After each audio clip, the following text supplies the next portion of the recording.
We have this GMC Acadia with a transmission issue. Let's get into it.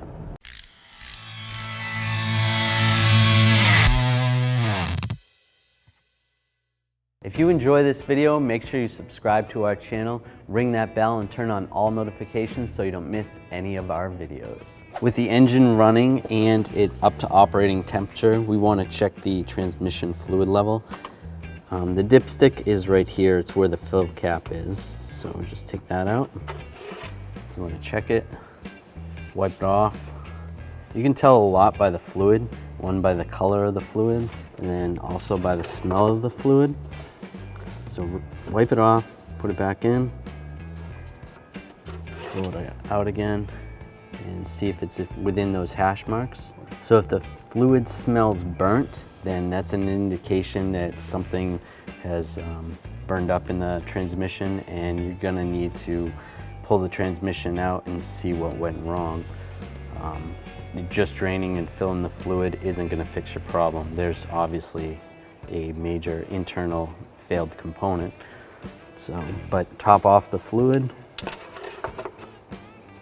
put the cap back on. All right, so what we want to do now is we want to go out and drive the vehicle, see how it feels, make sure it's nice and warm, and see if it shifts a little weird at slow acceleration, medium acceleration, and fast acceleration.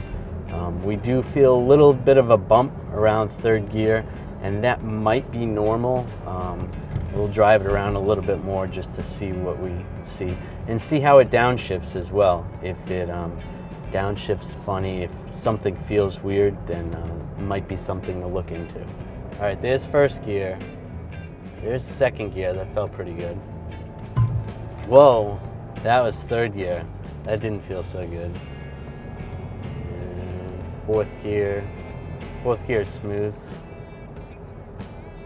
And we're gonna have to try to accelerate getting on the highway to get to fifth and sixth gear. All right, so when we're cruising on the highway, cruising speeds around 60 miles an hour, and we come to a slight incline, if we can just accelerate slightly while you're going up the hill, and you hear like a vibration or you feel a heavy duty, like almost like a droning sound, you can hear it.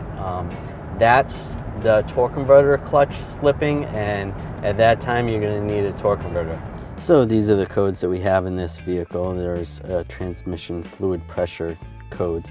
Now, what's probably going on in this is the TCM actually has little diaphragms over the pressure sensors. Those diaphragms end up ripping and coming out, so those have to be replaced. You can't replace just the diaphragm, you have to replace the whole TCM.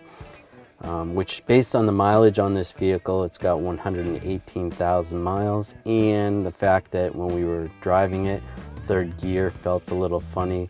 There was a little bit of a hiccup in there. The transmission's gonna have to come out. There's no way to replace the transmission filter unless you pull it out and split the case half open. So at this point, that's gotta come out. We're gonna have to replace that TCM and see what else is going on.